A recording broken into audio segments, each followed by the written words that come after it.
اعوذ باللہ من الشیطان الرجیم بسم اللہ الرحمن الرحیم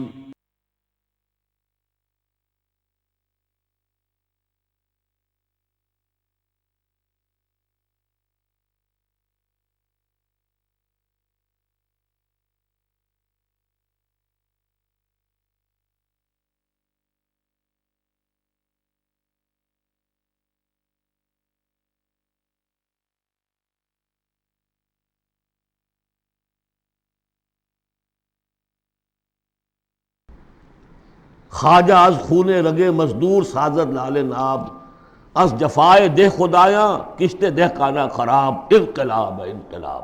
یہ اقبال کہتا ہوا مر گیا۔ سرمایہ دار نے مزدور کے رگوں سے سرخ خون کشید کر کے شراب بنائی ہے جسے وہ شام کو بیٹھ کر پیتا ہے، اور زمیندار اور جاگیردار وہ کسانوں کی جو محنت کا اور خون پسینے کی کمائیوں سے وہ عیش کرتے۔ انقلاب انقلاب، لیکن وہ 52 برس ہو گئے انقلاب تو نہیں آئے، وہی نظام۔ گویا کہ ہم نے اللہ سے بدعہدی کی، اس بدعہدی کی سزا کیا ہے؟ نفاق ہم پر مسلط کر دیا گیا۔ سورہ توبہ کی 3 آیات منافقین کی ایک خاص قسم بیان فرمائی، وَمِنْهُمْ مَنْ عَاهَدَ اللَّهُ، جنہوں نے اللہ سے عہد کیا تھا، لَئِنْ آتَانَا مِنْ فَضْلِهِ، اگر اللہ ہمیں فضل سے نواز دے گا، غنی کر دے گا، لَنَصَّدَّقَنَّ وَلَنَكُونَنَّ مِنَ الصَّالِحِينَ، خوب صدقہ خیرات کریں گے، بالکل نیک ہو جائیں گے۔ لیکن جب اللہ تعالیٰ نے انہیں نواز دیا تو کیا کیا؟ بخلوا بہ، پھر انہوں نے بخل سے کام لیا، وتولوا، پیٹھ موڑ لی، وہم موردون، اعراض کیا۔ نتیجہ کیا نکلا؟ فَعَاقَبَهُمْ نِفَاقًا فِي قُلُوبِهِمْ، اللہ نے ان کے دلوں میں نفاق ڈال دیا۔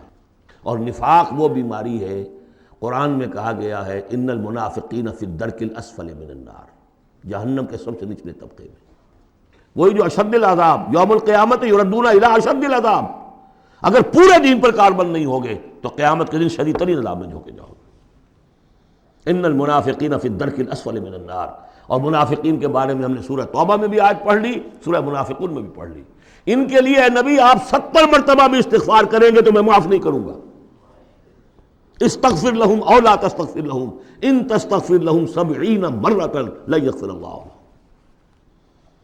اس نفاق کی 3 شکلیں ہیں۔ نفاق باہمی، وہ ایک قوم ایک نہیں رہی، اب ڈھونڈ اب اس کو چراغ رخ زیبا لے کر، اب وہ قومیتوں میں تحلیل ہو گئی، عصبیتیں، ایتھنک، لنگوسٹک، پروونشل، قوم کہاں ہے؟ تحلیل۔ نفاق باہمی، ایک نفاق کردار، جو حضور نے فرمایا کہ 3 نشانیاں ہیں منافق کی، اگر تینوں چیزیں ہوں تو وہ کٹر منافق ہے، خواہ نماز پڑھتا ہو، روزہ رکھتا ہو اور اپنے آپ کو مسلمان سمجھتا ہو۔ بخاری کی اور مسلم کی روایت ہے، جب بولے جھوٹ بولے، جب وعدہ کرے خلاف ورزی کرے، اور جب کہیں امین بنا دیا جائے تو خیانت کرے۔ اپنے معاشرے کو دیکھ لیجئے، میں تو یہ سمجھتا ہوں کہ جو جتنا بڑا ہے یہاں اتنا ہی بڑا جھوٹا، اتنا ہی بڑا وعدہ خلاف اور اتنا ہی بڑا خائن ہے۔ اب تو اربوں کے معاملے ہوتے ہیں، وہ خیانت جو ہے وہ کچھ سینکڑوں ہزاروں کی اب نہیں ہے، ملین اور بلینز کا معاملہ، اللہ ماشاء اللہ، سوائے اس کے کہ جو اللہ تعالیٰ نے کوئی، لیکن یہ کہ وہ ایکسیپشنز ہیں۔ اور تیسری سب سے بڑی منافقت اس وقت ہے ہمارے دستور کی منافقت۔ قرارداد مقاصد میں اللہ کی حاکمیت بھی ہے، اور اسی قرارداد مقاصد میں غیر اسلامی چیزیں بھی ہیں، اسی دستور کے اندر یہ دفعہ بھی موجود ہے۔ کوئی قانون سازی یہاں کتاب و سنت کے منافی نہیں کی جا سکتی، لیکن آپریٹو نہیں ہے۔ آپریٹو اس انداز میں ہوگی کہ آئیڈیالوجی کونسل بنا رکھی ہے، وہ دیکھتی رہے گی اور ہر سال رپورٹیں پیش کرتی رہے گی۔ رپورٹوں کا کیا حشر ہوگا، ان کی امپلیمنٹیشن گارنٹیڈ ہے یا نہیں، کوئی ذکر نہیں۔ فیڈرل سید کوڈ بنائی، 2 ہتھکڑیاں بھی پہنا دی، اس کو 2 بیڑیاں بھی پہنا دی۔ دستور پاکستان بھی تمہارے دائرے سے خارج، جو جوڈیشل لاز ہیں وہ بھی تمہارے دائرے سے خارج، فیملی لاز بھی تمہارے دائرے سے خارج، اور مالی قوانین بھی 10 سال کے لیے تمہارے دائرے سے خارج۔ اس سے بڑا مکر اور فریب اور اس سے بڑا جھوٹ اور اس سے بڑا دھوکہ کوئی نہیں ہو سکتا اسلام کے ساتھ۔ اب اس کی سزا جو ہے وہ بھگت رہے۔ نمبر 3، مذہبی دہشت گردی. کبھی سنی تھی اس نوعیت کی؟ کون کر رہے ہیں؟ چاہے وہ اعلی کار ہو باہر کے، ہیں تو یہاں کے، باہر والا آدمی کوئی آ کے نہیں کر رہا ہے تو یہاں کے اعلی کار بن گئے ہوں گے، وہ را کے ہوں، وہ موساد کے ہوں، کوئی بھی ہوں. لیکن یہ کہ اگر یہ مذہبی یہ تلخی نہ ہو تو یہ کور کیسے مل جائے انہیں؟ اس کے لیے آپ نوٹ کیجئے سورہ انعام کی آیت نمبر 65. اللہ نے اپنے 3 قسم کے عذاب گنوائے، جن میں بدترین عذاب یہ ہے. هو القادر، کہہ دیجئے اے نبی اللہ اس پر قادر ہے، ان یبعث علیکم عذابا من فوقکم، کوئی عذاب تمہارے سروں کے اوپر سے بھیج دے، او من تحت ارجلکم، تمہارے قدموں کے نیچے سے زمین پھٹ جائے، زلزلہ آ جائے، او یلبسکم شیعا، یا تمہیں گروہوں میں تقسیم کر دے، ویذیق بعضکم بعض بعض، ایک دوسرے کی طاقت کا مزہ چکھو. یہ 3rd type of punishment, divine punishment, جس کا ہم اس وقت شکار ہیں. 4تھے درجے میں معاشی اعتبار سے ملک تباہ ہو چکا ہے، دیوانہ ہو چکا ہے ملک. ادھر سے پھر ایک لہر بھی شروع ہو چکی ہے جس کی خبر دی تھی. دجال جو ہے 1 سال چند مہینے کا معاملہ ہے کہ جس میں وہ پوری دنیا میں پھر جائے گا، اور رزق کے خزانوں پر اتنا قبضہ ہو جائے گا اس کا کہ جو کفر کرے گا اس کو دے گا، باقی کسی کو نہیں دے گا.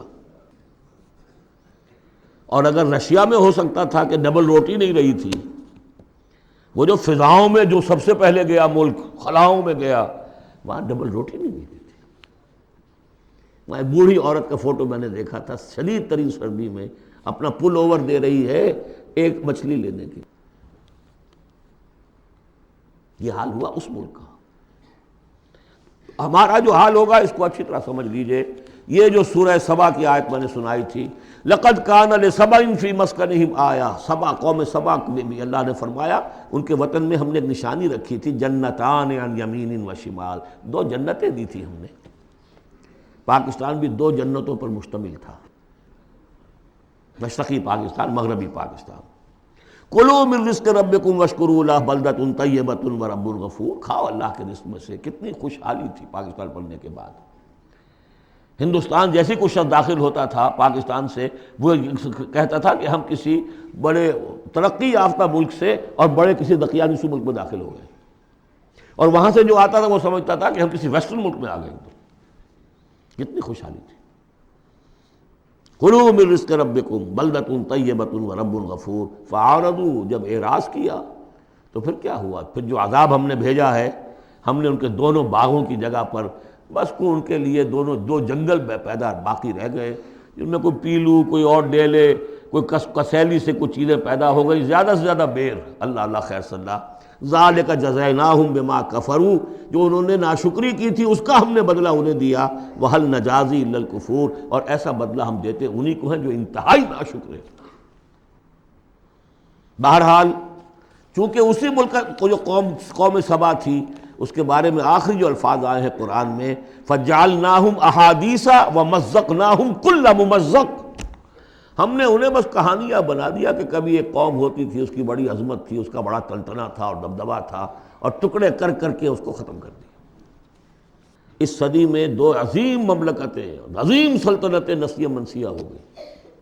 دی گریٹ آٹومان امپائر، پہلی جنگ عظیم کے بعد vanished from the map of the world. The great USSR، اب کبھی طالب علم ڈھونڈا کریں گے کہاں کہاں ہوتی تھی USSR. زمین رہتی ہے، نام بدل جاتے ہیں، آئیڈینٹی بدل جاتی ہے. یہ تو میں نے آپ کو بتایا ہے قرآن اور سنت کے مختلف حوالوں سے کہ اس وقت پاکستان کی خصوصی حیثیت کیا ہے. ایک چند پہلوؤں سے اور دیکھ لیجئے. یہ other side of the picture ہے. 400 سال کی تجدیدی مساعی ہمارے پشت پر ہے. 1000 سال تک سارے مجددین امت عالم عرب میں پیدا ہوئے. 11ویں صدی، 12ویں صدی، 13ویں صدی، 14ویں صدی تمام مجددین امت ہندوستان میں پیدا ہوئے. مجدد الفسانی شیخ احمد سرہندی، 12ویں صدی کے مجدد اعظم شاہ ولی اللہ دہلوی، 13ویں صدی کے مجدد اعظم سید احمد بریلوی، 14ویں صدی کے مجدد اعظم شیخ الہند مولانا محمود حسن اور عظیم اور شخصیات، علامہ اقبال، مولانا مودودی، مولانا الیاس، ایسی شخصیات پوری دنیا میں ان کے برابر کی شخصیات نہیں۔ یہ سارا ہمارے پیچھے ہے۔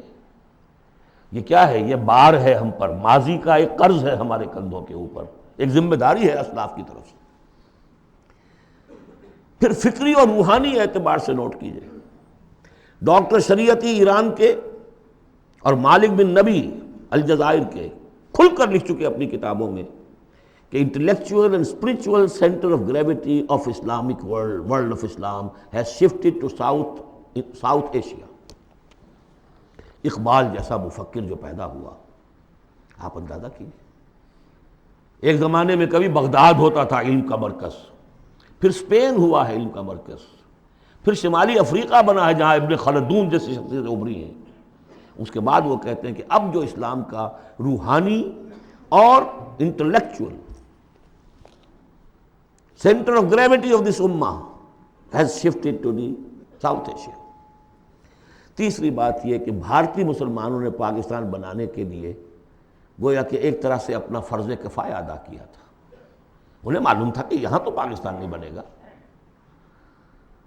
انہوں نے کس لیے حصہ لیا؟ کہ وہ اسلام کا بول بالا کرنے کے لیے، یا کم سے کم کہ امت کا اکثر حصہ 2/3 تو بچ جائے اس سارے دباؤ سے کہ جو آ رہا تھا۔ تو اس حوالے سے ان کا بھی تو ذمہ داری کا بوجھ پھر ہمارے کندھوں پر ہے۔ وہ جو جھیل رہے ہیں آج، معاشی طور پر وہ پست ہیں، ملازمتیں انہیں نہیں ملتی ہیں، تعلیم گاہوں میں ان کو داخلے نہیں ملتے ہیں، ان کی زبان ختم کر دی گئی ہے۔ اب ہندی زبان میں ظاہر بات ہے کہ اب تو پھر بھی وہ ایک نسل، لیکن 2 نسلیں تو بیت گئیں کہ جو اس تعلیم کی، اس زبان کی وجہ سے وہ پیچھے رہ گئی۔ یہ سب کچھ ہوا، کیوں جھیلا انہوں نے؟ یہ جو ہم پہ گزری سو گزری مگر شب ہجراں، ہمارے اشک تیری عاقبت سوار چلے، تو جو کچھ بیت رہی ہے ان پر، جبکہ انہیں یہ سننے پڑتے تھے نعرے، مسلمان کے 2 استھان، پاکستان یا قبرستان، نکلو یہاں سے، تم یہاں ہو یہاں پر۔ اب تیسرا اسپیکٹ میں آپ کو بتانا چاہتا ہوں، کچھ پیشین گوئیاں ہیں نبی اکرم صلی اللہ علیہ وسلم کی۔ ان پیشین گوئیوں میں اس خطے کا بھی ایک رول ہے، میں تفصیل میں نہیں جا سکتا۔ پیشین گوئی ایک یہ ہے جو قرآن اس سے بھی ثابت ہے، 3 مرتبہ فرمایا کہ رسول کو ہم نے بھیجا ہے دین کے غلبے کے لیے، اور 5 دفعہ فرمایا کہ بھیجا ہے تمام انسانوں کے لیے۔ تو رسولوں کا مقصد، رسول صلی اللہ علیہ وسلم کی بعثت کا مقصد پورا ہو ہی نہیں سکتا جب تک کہ پورے عالم اسلامی پر دین جو ہے قائم نہ ہو جائے۔ بقول اقبال کے وقت فرصت ہے کہاں، کام ابھی باقی ہے، نور توحید کا امام ابھی باقی ہے۔ لیکن حضور نے خبر دی ہوگا، دنیا کے خاتمے سے پہلے کل روئے ارضی پر نظام خلافت علی منہاج النبوہ قائم ہوگا، اور اس کے قائم ہونے میں خراسان کا علاقہ اور عرب کے مشرق کے ممالک جو ہے وہ رول پلے کریں گے۔ ظاہر بات ہے کہ اس علاقے میں آ کر افغانستان خراسان ہے، اور خراسان کا ایک حصہ پاکستان کا بھی کے اندر بھی شامل ہے۔ یہاں سے فوجیں جائیں گی، اور یہ جو یروشلم ہمارے ہاتھ سے نکلا اسے بازیافت جو ہے یہ کریں گی۔ عربوں میں تو دم نہیں ہے، پہلے بھی عربوں سے چھینا تھا کروسیڈرز نے، 1099 عیسوی میں چھینا ہے یروشلم، اور لاکھوں مسلمانوں کو قتل کیا ہے کروسیڈرز نے، اور اس کے بعد 88 برس تک وہ ان کے قبضے میں رہا۔ عرب واپس نہیں لے سکے، کون لینے والا تھا؟ کرد خون، صلاح الدین ایوبی۔ اب پھر عربوں سے چھینا ہے انہوں نے۔ قوم بودی ہو چکی ہے، ان میں دم نہیں ہے، عیاشیوں نے اور دولت نے ان کو خالی کر دیا، کھوکھلا کر دیا۔ اب بھی کوئی لیں گے تو فرمایا کہ خراسان کی طرف سے جھنڈے آئیں گے، انہیں کوئی روک نہیں سکے گا جب تک کہ یہاں نہ پہنچ جائیں، اور یہاں ایلیا میں جا کر، یروشلم میں جا کر نصب نہ ہو جائیں۔ اس میں بھی ایک رول ہے پاکستان کا۔ میر عرب کو آئی ٹھنڈی ہوا جہاں سے، میرا وطن وہی ہے، میرا وطن وہی ہے۔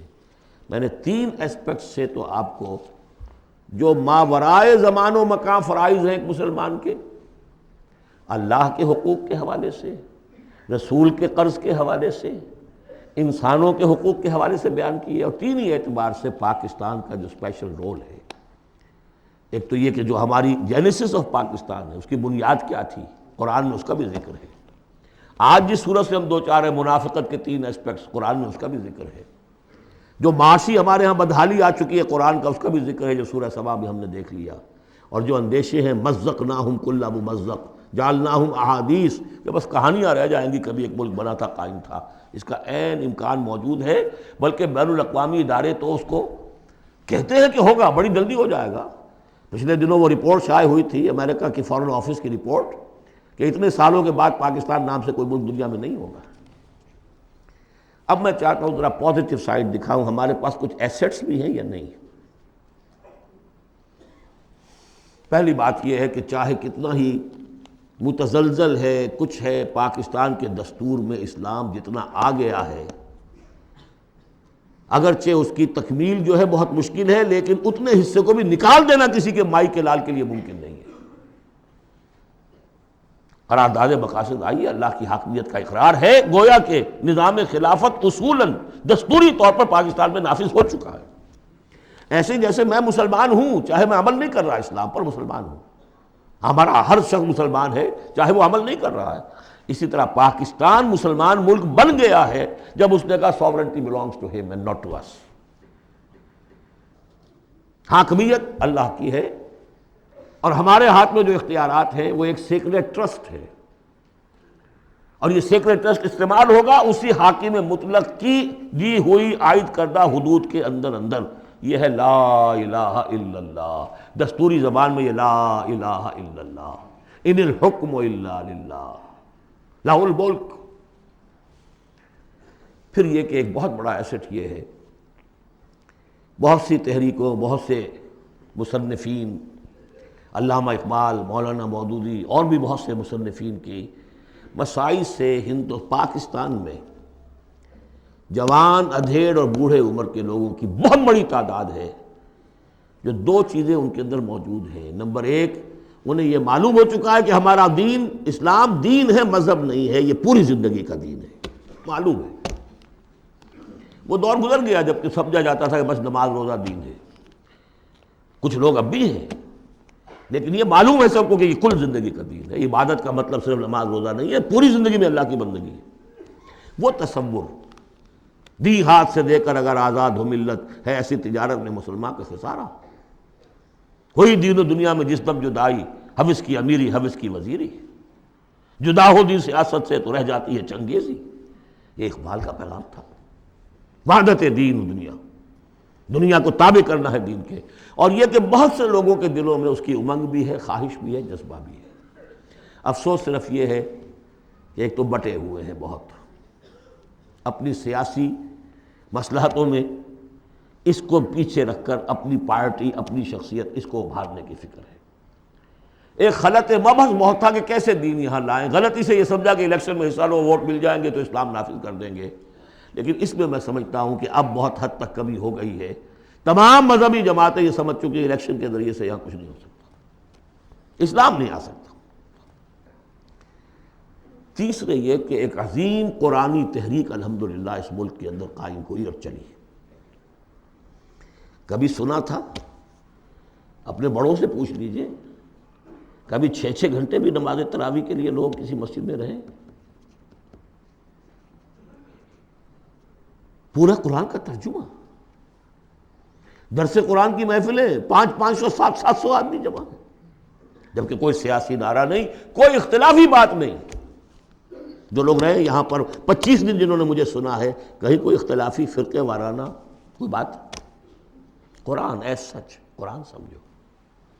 یہ تحریک جو ہندوستان میں شروع ہوئی تھی شاہ ولی اللہ دہلوی سے، الفوز الکبیر انہوں نے لکھی، قرآن کا ترجمہ فارسی میں کیا، ان کے 2 بیٹوں نے اردو میں اس سے پہلے ترجمہ کرنا گناہ سمجھتے تھے لوگ۔ آج بھی بعض لوگ ہیں جو ترجمہ پڑھنے کو گناہ سمجھتے ہیں، بس قرآن پڑھو اور ثواب حاصل کر لو۔ ہے بہت بڑی جماعت بھی ہے جو یہ کہتی ہے۔ مسئلہ پوچھنا تو عالم دین سے پوچھ لو، تم خام کا ترجمہ کیوں پڑھتے ہو؟ تمہارے دل میں شکوک و شبہات پیدا ہو جائیں گے، بس پڑھو اور پڑھ کے ثواب لو۔ یہ شاہ ولی اللہ نے جب فارسی میں ترجمہ کیا، انہیں قتل کرنے کی سازش ہو چکی تھی، اس نے اتنا بڑا جرم کیا، اتنا بڑا گناہ کیا۔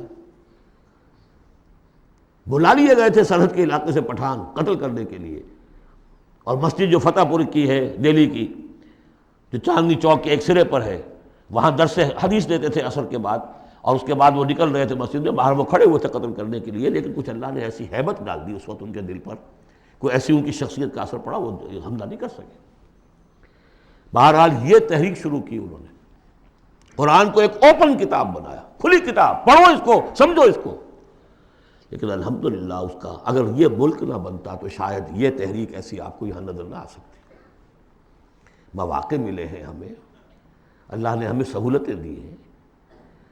آپ کو معلوم ہے کتنے مہینے تک ہر ہفتے الہدیٰ کا پروگرام جو ہے پورے ملک میں، جو یوں سمجھیے کہ نیشنل حکم پر ایک ہی وقت میں، اور وہ ٹیلی کاسٹ ہوا۔ غلغلہ ایک پیدا ہو گیا تھا کہ نہیں اسلام کی قرآن مجید کا، اگرچہ یہ کہ بر وقت جو ہے اس ملک کے اندر جو مغربیت کے پرستار ہیں جلدی انہیں ہوش آ گیا کہ یہ تو طوفان جو ہے ہمارے لیے مصیبت بن جائے گا، تو اس کے لیے جو بھی کیا وہ آپ کو معلوم ہے۔ مجھے اس سے کوئی غرض نہیں، ویڈیوز ہیں، آڈیوز ہیں، میری دعوت پھیل رہی ہے دنیا میں، جہاں چلے جائیے آپ، جہاں اردو پڑھنے والے، اور اب تو میں نے 3-4 سال سے انگریزی کی ٹانگ توڑنی شروع کر دی ہے۔ امریکہ جاتا ہوں تو انگریزی کا، اس لیے کہ پہلے میں یہاں تو گھبراتا ہوں انگریزی میں تقریر کرتے ہوئے، یہاں کے لوگ بڑے حساس ہوتے ہیں کہ ذرا یہ لفظ انہوں نے ٹھیک نہیں بولا، اب وہ مسکرائیں گے، ان کے اپنے اپنے ایکسنٹ ہیں، اپنا ہے، وہ کیا بول رہے ہوتے ہیں، اور ان کی توجہ ہوتی ہے سننے کے لیے یہ کہہ کیا رہے ہیں۔ تو الحمدللہ کہ اب تو میں جاتا ہوں تو 1.5 مہینے میں ایک دفعہ، پچھلی مرتبہ میری ایک تقریر اردو میں ہوئی ایک جگہ پر، باقی سب انگریزی میں، پورا یہ میسج انگریزی میں جا چکا ہے عربوں کو، لوکل وہاں کے افرو امریکنز کو، پھر وہاں سے ہو کر مختلف، وہ تو نرس سینٹر ہے امریکہ اس وقت، وہاں سے جہاں جہاں وہ چیز پہنچ رہی ہے، تو اب اس کا کوئی نتیجہ انشاءاللہ نکلے گا، اور اس کا مرکز اللہ نے اس ملک کو بنایا۔ یہ ہمارے وہ ایسٹس ہیں کہ جو ہمارے پاس ہیں، ہمیں دیکھ لینا چاہیے ہمارے پاس کچھ ہے بھی کہ نہیں۔ اب آئی ہے بات کہ عملی اقدامات کیا ہوں۔ اس شعور کو اجاگر کیا جائے کہ اللہ کے دین کو غالب کرنے کی جد و جہد فرض عین ہے، nobody is exempt۔ یہی میں نے آپ کے سامنے بیان کر دیا۔ اگر دین قائم نہیں ہے تو ہماری عبادت جزوی ہے، ایک حصے میں ہم عبادت کر رہے ہیں اللہ کی، باقی دوسری زندگی کے ہمارے پہلو جو ہے اللہ کی بغاوت پر مشتمل ہے۔ یہ کام فرض عین کے درجے میں ہے، اور اس کے لیے عقلاً اور نقلاً لازم ہے کہ کسی نہ کسی جماعت میں آدمی شریک ہو، اکیلا تو یہ کام نہیں کر سکتا۔ اس کے لیے جیسا کہ میں نے عرض کیا تھا، عقل عام بھی کہتی ہے انقلاب، نظام بدل دینا کسی ایک آدمی کے بس کا روگ ہے، ایک پارٹی چاہیے، حزب اللہ چاہیے۔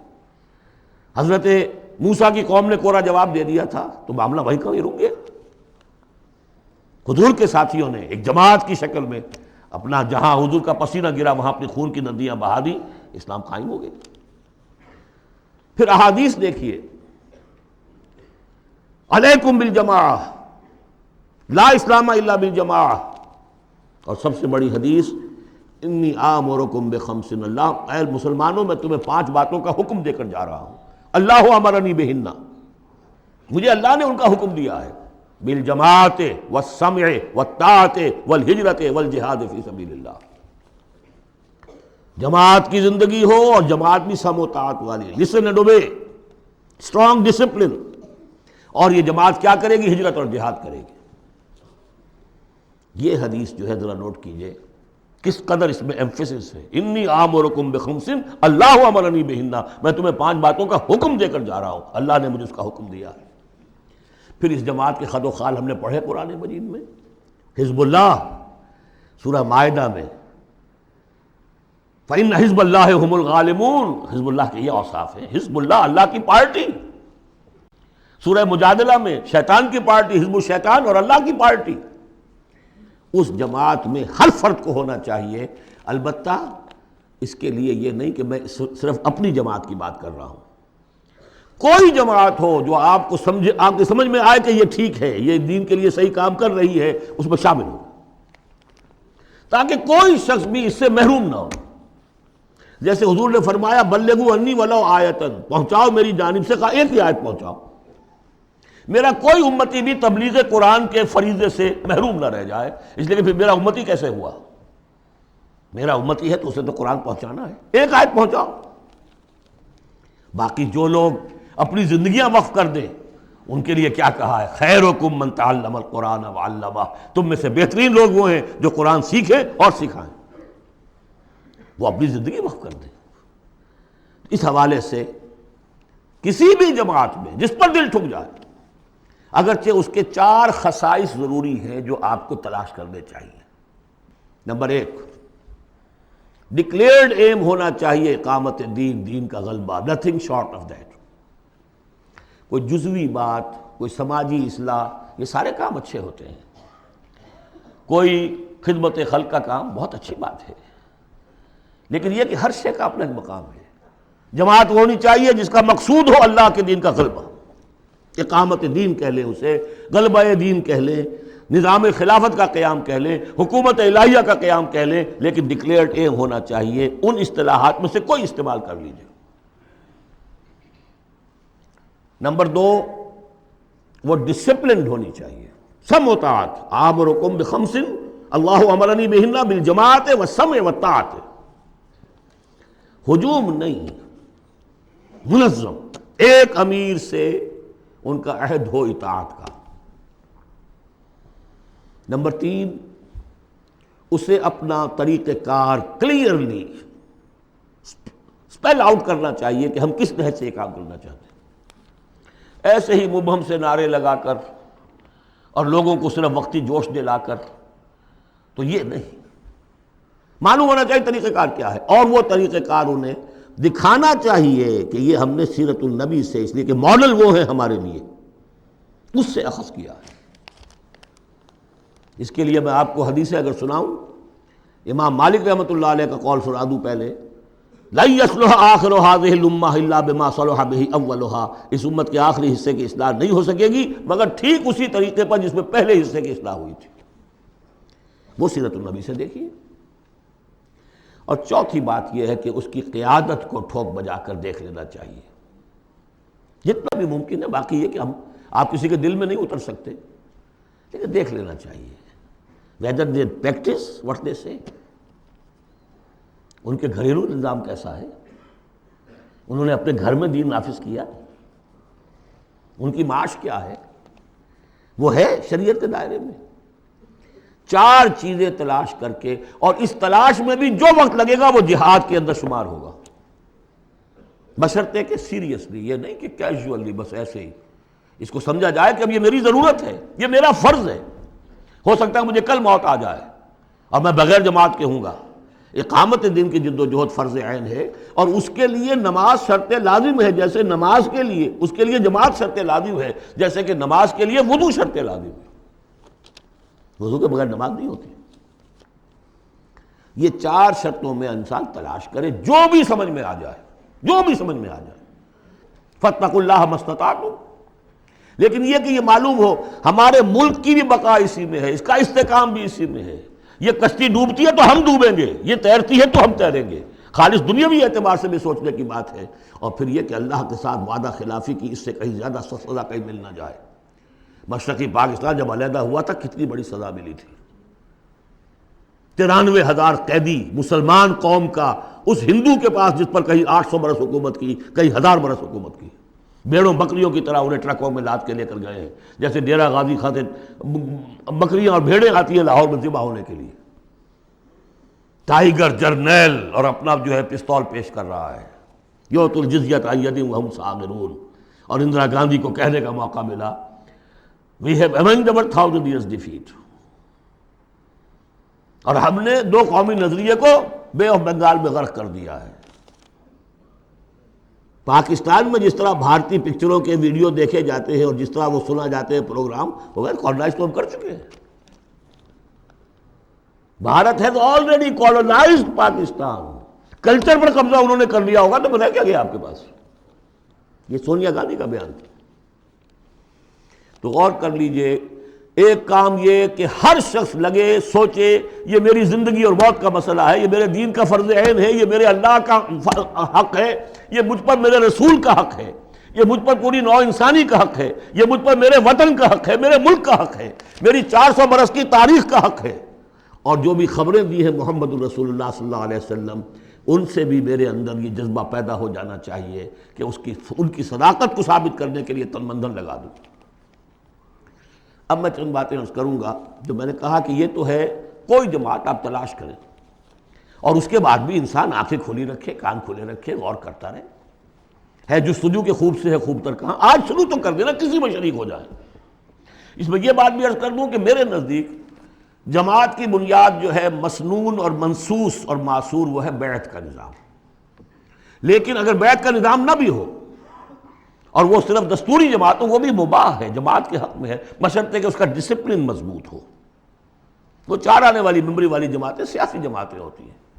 وہ جماعت جس کا ڈسپلن ہو، جس کا اخلاقی ایک معیار ہو. اب میں ذرا چند باتیں آپ سے عرض کر دوں. 65 سے میں نے اپنے مشن کا آغاز کیا تھا. پہلا میرا کام تھا دعوت رجوع القرآن کا، جو آج تک چل رہا ہے. ایسا نہیں ہوا ہے کہ میں نے کوئی قدم اگلا ہٹایا ہو تو اس کام کو چھوڑ دیا ہو. اس ضمن میں چاہوں گا کہ جو حضرات بھی جاننا چاہیں کہ اس میں کیا کچھ ہوا ہے، کس طور سے ہوا ہے، اس کا صغرا کبرا کیا ہے، اس کا پس منظر کیا ہے، اس کا ریشنلے کیا ہے، وہ میری ایک کتاب ہے دعوت رجوع القرآن کا منظر اور پس منظر. یہ کتاب مطالعہ کریں جن صاحب کو بھی میرے کام کے اس پہلی شق سے کوئی دلچسپی ہے.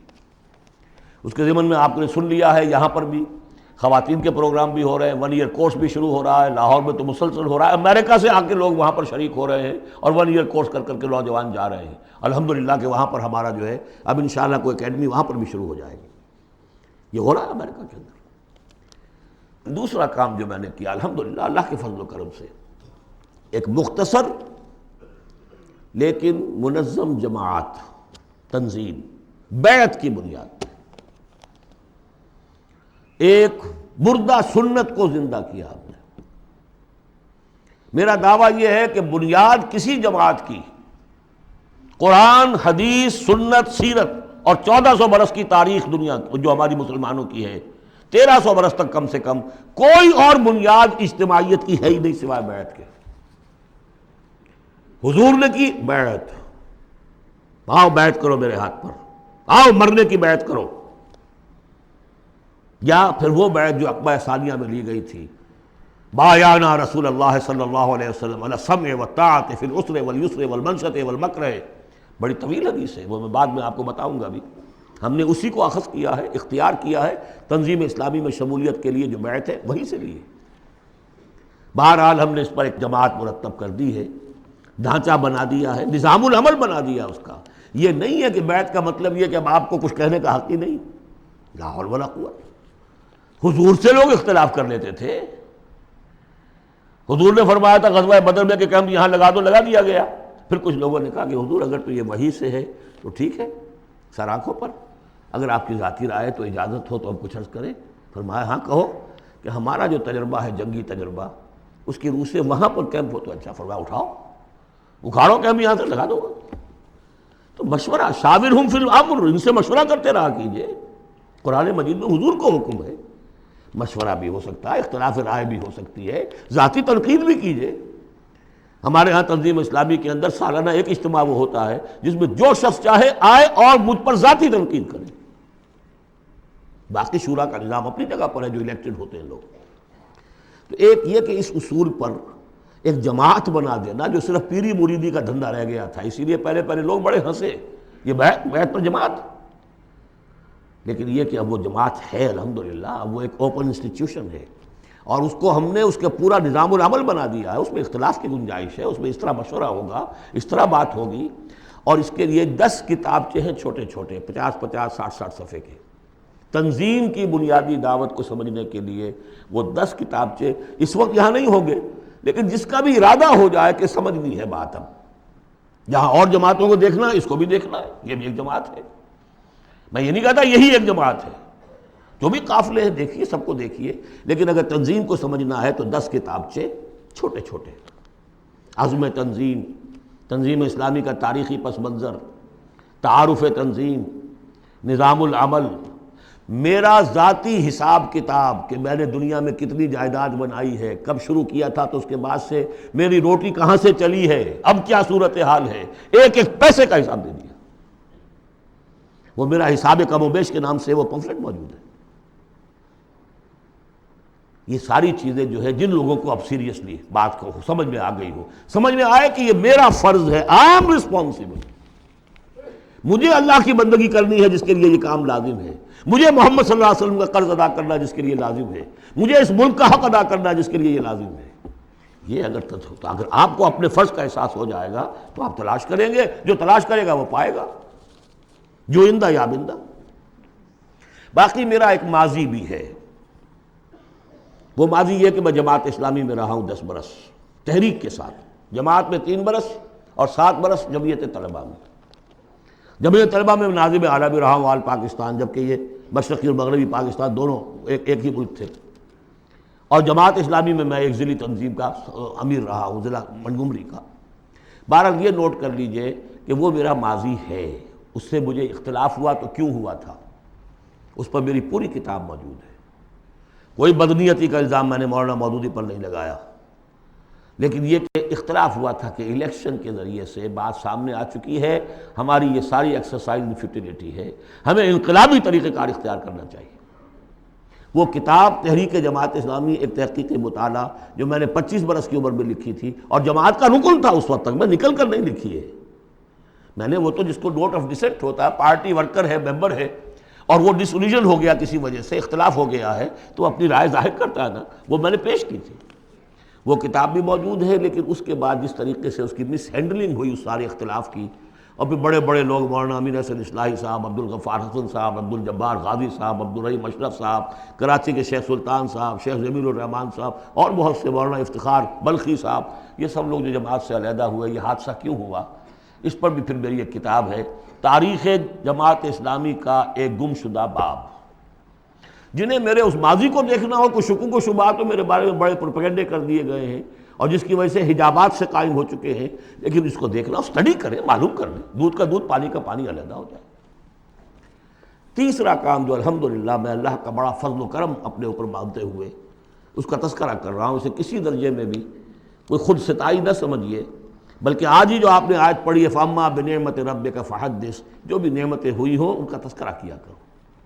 الحمدللہ کہ منہج انقلاب نبوی کے اوپر ہر اعتبار سے اس کو بالکل واضح کر کے، اور اس سے ہم نے ایک پروسیس اخذ کیا ہے۔ میں آپ سب سے کہوں گا اس کا مطالعہ کیجئے، سمجھ میں نہ آئے پھینک دیے اٹھا کر، کسی جگہ پر اختلاف ہو تو مجھ سے کیجئے بات۔ منہج انقلاب نبوی کتاب بھی ہے، کیسٹس بھی ہے، آڈیوز بھی ہے، ویڈیوز بھی ہیں۔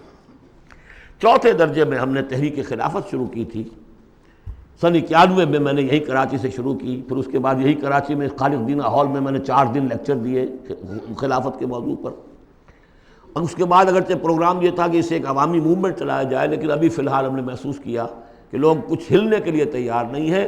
وہ ضرور دستخط کر دیتے ہیں، فارم پر کر دیتے ہیں، 2000 کا جلسہ ہے، 200 فارم ہمیں مل گئے، لیکن اس کے بعد ان کو ڈھونڈیے تو ملیں گے نہیں۔ لہٰذا وہ ہم نے صرف یہ رکھا ہے، محدود کر دیا ہے کہ جو بیعت نہ کرنا چاہیں ابھی اور تنظیم اسلامی میں شامل ہونا چاہیں تو وہ معاون تحریک خلافت ہو جائے۔ اور ایک ہم نے تحریک خلافت ایک بنائی ہے رجسٹرڈ باڈی، تاکہ خلافت سے متعلق جو بھی مواد ہے وہ لوگوں کو پہنچایا جائے۔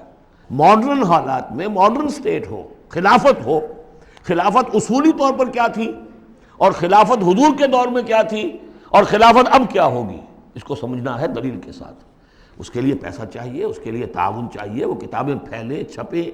اس حوالے سے یہ 4 شق ہیں میرے کام کے جو میں نے آپ کے سامنے رکھ دیے۔ تھوڑی سی بات اور کر دوں، میرا تعلق کن سے ہے۔ دعوت رجوع القرآن میں میں نے اپنے فکر کے، اپنی سوچ کے 4 سورسز معین کیے ہیں۔ اولین فکر جو ہے، میرے فکر پر جو بھی اثر پڑا ہے وہ علامہ اقبال کی ملی شاعری کا ہے، اور ہائیسٹ بھی اسی کا اثر ہے ان کا فلسافیکل تھاٹ جو لیکچرز میں ہے، reconstruction of religious thought in Islam. اس کے بعد مولانا مودودی کا تحریکی فکر، تحریک۔ اقبال مفکر تھے، وہ تحریک چلانے والے آدمی نہیں تھے، اگرچہ ابھی معلوم ہوا ہے ڈاکٹر برہان احمد فاروقی نے انتقال سے پہلے کتاب لکھ دی، جس سے ثابت ہوتا ہے کہ علامہ اقبال عمر کی آخری سٹیجز میں سن 35-36 میں بیعت کی بنیاد پر ایک جمعیت شبان المسلمین قائم کرنا چاہتے تھے، اور اس کا دستور بھی مرتب ہو گیا تھا۔ وہ ڈاکٹر برہان احمد فاروقی کی کتاب، اس کی تلخیص کر کے ہم نے شائع کر دیا علامہ اقبال کی آخری خواہش، اس میں خط و کتابت ہے، وہ ساری کی ساری چیزیں جو ریکارڈ میں موجود ہیں۔ لیکن بہرحال انہوں نے اپنی زندگی میں یہ کام شروع کر نہیں سکے. یہ کام مولانا مودودی نے شروع کیا، تحریک اٹھائی، جماعت بنائی. لیکن مولانا مودودی سے پہلے میرے نزدیک ابوالکلام بھی تھے. انہوں نے حزب اللہ بنائی تھی 1913 میں، اور وہ بیعت کی بنیاد پر تھی. اس حوالے سے یہ میرا ایک پس منظر ہے. اور 3 اعتبارات سے پھر میں اپنا رشتہ جوڑتا ہوں شیخ الہند سے، وہ نوٹ کر لیجیے اچھی طرح.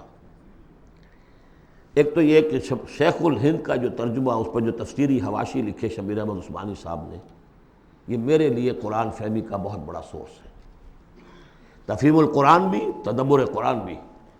لیکن تفہیم القرآن میں بھی ایک چیز جو ہے وہ تشنا ہے، اس میں دین میں تصوف کی جو چاشنی ہے، باطنی کیفیات، وہ اس میں نہیں آ رہی ہے. تحریکی ہے، زبردست تحریکی انداز ہے، تحریک میں وہاں سے لیتا ہوں.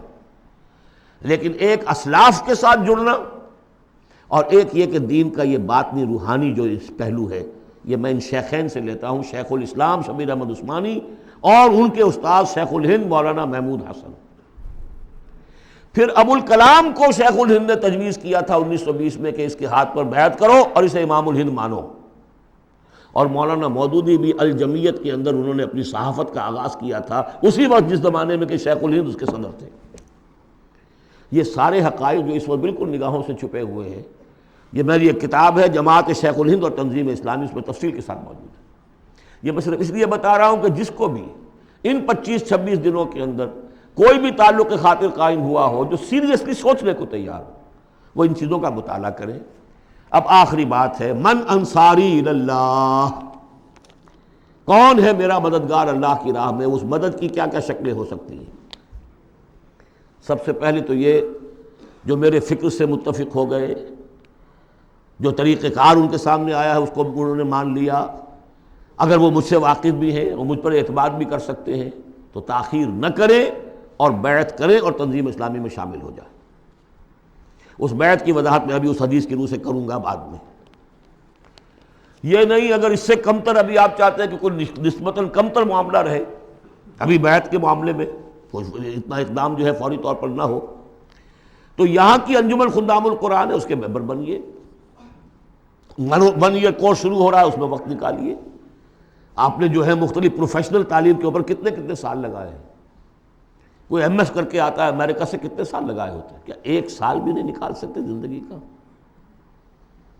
اللہ پوچھے گا تم سب کچھ پڑھ لیا، تم نے انگریزی پڑھ لی، تم نے اتنی پڑھ لی انگریزی کہ انگریزوں کو پڑھا دو، اور عربی اتنی بھی نہ سیکھی کہ تم میری کتاب کو براہ راست سمجھ سکتے.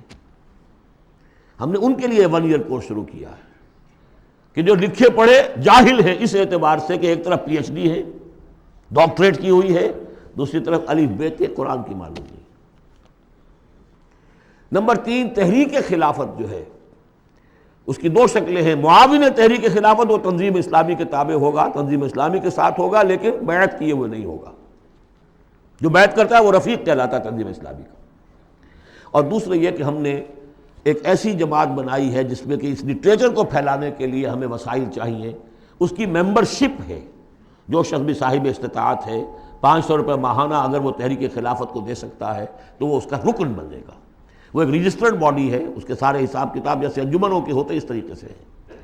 یہ 4 شکلیں ہیں کہ جس میں آپ میرے ساتھ تعاون کر سکتے ہیں، شریک ہو سکتے ہیں. درجے وار میں نے وہ ساری باتیں آپ کے سامنے رکھ دی. اب آخر میں آپ کو بتاتا ہوں کہ جو بیعت ہوتی ہے ہماری، اس کے 3 جز ہیں. پہلا جز وہ ہے کہ جو ہر شخص کرتا ہی ہے مسلمان، صرف بیعت کے وقت اسے شعوری طور پر تازہ کرنا ہے. اشہد ان لا الہ الا اللہ وحدہ لا شریک لہ واشہد ان محمدا عبدہ ورسولہ صلی اللہ علیہ وسلم. اسی پر تو ہماری دین کی بنیاد قائم ہے. لیکن تازہ کرنا کہ آج میں پھر شعوری طور پر گواہی دے رہا ہوں اللہ کے سوا کوئی معبود نہیں، وہ تنہا ہے، اس کا کوئی شریک نہیں، اور محمد اس کے بندے اور رسول ہے. نمبر 2، استغفر اللہ ربی من کل ذنب، میں استغفار کرتا ہوں اللہ سے اپنے تمام گناہوں کا، اے اللہ اب تک جو کچھ ہوا معاف فرما دے. اور نمبر 3، وَأَتُوبُ إِلَيْهِ تَوْبَةً نَصُوحًا، اور پروردگار میں تیری جناب میں توبہ کرتا ہوں خلوص دل کے ساتھ. یا ایھا الذین آمنوا توبوا الی اللہ توبۃ نصوحا. پہلا حصہ یہ ہے دوسرا حصہ انی اعاہد اللہ، میں اللہ سے عہد کرتا ہوں. یہ اللہ سے عہد ہے، بیع و شراء اللہ کے درمیان اور بندے کے درمیان ہے. ان اللہ اشتری من المؤمنین انفسهم واموالهم بان لهم الجنہ، جنت اس کے پاس ہے، وہ آپ کو دے گا. آپ سے وہ جان اور مال مانگ رہا ہے. وہ بیع کیا ہے؟ انی اعاہد اللہ، میں اللہ سے عہد کرتا ہوں، ان اہجر کل ما یکرہہ، ہر اس چیز کو چھوڑ دوں گا جو اسے پسند نہیں ہے. وَأُجَاهِدَ فِي سَبِيلِهِ جُهْدَ اسْتِطَاعَتِي، اور اپنے مقدور بھر اس کی راہ میں جہاد کروں گا.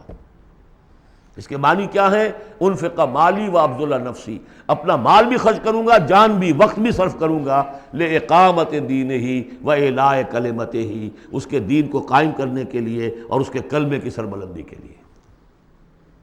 اب تیسرا حصہ آیا، وَلِأَجْلِ ذَلِكَ، اس مقصد کے لیے أُبَايِعُكَ، میں آپ سے بیعت کرتا ہوں. یہاں سے اب وہ حدیث شروع ہو رہی ہے، أُبَايِعُكَ عَلَى السَّمْعِ وَالطَّاعَةِ، لیکن یہ کہ اس میں ایک لفظ کا اضافہ کیا، فی المعروف، آپ کا ہر حکم سنوں گا اور مانوں گا بشرطے کہ شریعت کے خلاف نہ ہو، with in the parameters of شریعہ. حضور سے جو بیعت کی تھی اس میں یہ الفاظ نہیں تھے، سمع و طاعہ، اس لیے کہ حضور غلط حکم دے نہیں سکتے، معصوم تھے، جو حکم دیں گے مانیں گے. بایعنا رسول اللہ صلی اللہ علیہ وسلم علی السمع والطاعہ، بس ہم نے اس میں اضافہ کیا علی السمع والطاعۃ فی المعروف، شریعت کے دائرے کے اندر فی العسر والیسر. اگر یہ شریعت کے دائرے کے اندر ہے تو چاہے مشکل ہے اور چاہے آسان مانیں گے. والمنشط والمکرہ، چاہے ہماری طبیعتیں آمادہ ہوں اور چاہے ہمیں اپنی طبیعتوں پر جبر کرنا پڑے مانیں گے. وعلی اثرۃ علینا، اور چاہے ہم پر آپ دوسروں کو ترجیح دے دیں، ہم یہ نہیں کہیں گے کہ ہم پرانے ساتھی ہیں، آپ نے نو وارد کو امیر بنا دیا، نہیں. اٹس یور پریروگیٹو، یہ آپ کا اختیار ہے، جس کو چاہے آپ بنائیں، ہم پر کسی کو ترجیح دے دیں. دیکھیے کس طرح باریک بینی سے جماعتی زندگی میں فتنے اٹھنے کے دروازے جو ہے سب ایک ایک کر کے حضور نے بند کیے. وَعَلَىٰ لَا نُنَازِلْ أَمْرَ أَهْلَهُ، اور جنہیں آپ امیر بنا دیں گے ان سے جھگڑیں گے نہیں، ان سے بھی تعاون کریں گے، ان کی اطاعت کریں گے. حضور نے فرمایا من اطاعنی فقد اطاع اللہ ومن عصانی فقد عصی اللہ، جس نے میری اطاعت کی اس نے اللہ کی اطاعت کی، اور جس نے میری نافرمانی کی اس نے اللہ کی نافرمانی کی. ومن اطاع امیری فقد اطاعنی ومن عصا امیری فقد عصانی، جس نے میرے مقرر کردہ امیر کی اطاعت کی اس نے میری اطاعت کی، اور جس نے میرے معین کردہ امیر کی مخالفت کی یا اس کی نافرمانی کی اس نے میری نافرمانی کی. اور آخری بات، وَعَلَىٰ أَن نَّقُولَ بِالْحَقِّ أَيْنَمَا كُنَّا لَا نَخَافُ فِي اللَّهِ لَوْمَةَ لَائِمٍ، ہم جہاں کہیں بھی ہوں گے حق بات ضرور کہیں گے، مشورہ دیں گے، صحیح دیں گے، اب اپنی بات جو ہے ودہولڈ نہیں کریں گے، اپنے اوپینینز کو روکیں گے نہیں، حق بات کہیں گے، اپنی بات کہہ کر پھر ہم فارغ ہوں گے. اس کے بعد یہ کہ جو فیصلہ امیر کا ہوگا اس کے مطابق اطاعت ہوگی. یہ بیعت ہے. اور اب آخر میں نے جو آیتیں شروع میں پڑھی تھی، درمیانی آیت کا ترجمہ تو میں نے کر دیا تھا، اس سے پہلے کی دو آیتیں اور اس کے بعد کی دو آیتوں کا ترجمہ اور سن لیجئے. یہ پکار جو آج آپ کے سامنے آئی ہے اس کے اس حوالے سے سنیے. یا ایھا الذین آمنوا استجیبوا للہ وللرسول اذا دعاکم لما یحییکم، اہل ایمان لبیک کہو اللہ اور اس کے رسول کی پکار پر جبکہ وہ تمہیں پکاریں جس چیز کے کہ تمہیں زندگی ملے گی. بظاہر موت نظر آتی ہے غزوہ بدر سے پہلے، لیکن اس سے زندگی مل رہی ہے. وَاعْلَمُوا أَنَّ اللَّهَ يَحُولُ بَيْنَ الْمَرْءِ وَقَلْبِهِ، اور اگر حق کے واضح ہو جانے کے بعد انسان اسے قبول نہ کرے تو ایک وقت آتا ہے اللہ حائل ہو جاتا ہے بندے کے اور اس کے دل کے درمیان. وَأَنَّهُ إِلَيْهِ تُحْشَرُونَ، اور پھر اسی کی طرف تم جمع کر دیے جاؤ گے. وَاتَّقُوا فِتْنَةً لَا تُصِيبَنَّ الَّذِينَ ظَلَمُوا مِنكُمْ خَاصَّةً، اور ڈرو اس عذاب سے، اس فتنے سے جب آئے گا تو صرف گناہگاروں کو لپیٹ میں نہیں لے گا، گندم کے ساتھ بھس نہیں پسے گا، گل بھی پسے گا. وَاعْلَمُوا أَنَّ اللَّهَ شَدِيدُ الْعِقَابِ، اور جان لو اللہ سزا دینے میں بہت سخت ہے. پھر وہ آیت آئی تھی وَاذْكُرُوا، ذرا یاد کرو، إِذْ أَنْتُمْ قَلِيلٌ مُسْتَضْعَفُونَ فِي الْأَرْضِ تَخَافُونَ أَن يَتَخَطَّفَكُمُ النَّاسُ فَآوَاكُمْ وَأَيَّدَكُمْ بِنَصْرِهِ وَرَزَقَكُم مِّنَ الطَّيِّبَاتِ لَعَلَّكُمْ تَشْكُرُونَ. اور اس کے بعد کی دو آیات، یا ایھا الذین آمنوا لا تخونوا اللہ والرسول، اللہ اور اس کے رسول سے خیانت مت کرو، جو وعدہ کیا ہے سمعنا وأطعنا اس کو پورا کرو. وَتَخُونُوا أَمَانَاتِكُمْ، اپنی امانتوں کے اندر بھی خیانت نہ کرو.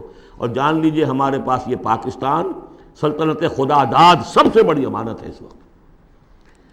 وَاعْلَمُوا أَنَّمَا أَمْوَالُكُمْ وَأَوْلَادُكُمْ فِتْنَةٌ، اور جان لو تمہیں یہی ڈر ہے، اولاد اور مال صرف یہی روکتے ہیں، یہی بیڑیاں پڑی ہیں۔ وَاعْلَمُوا أَنَّمَا أَمْوَالُكُمْ وَأَوْلَادُكُمْ فتنہ، جان لو کہ تمہارے اموال اور اولاد تمہارے لیے فتنہ ہے۔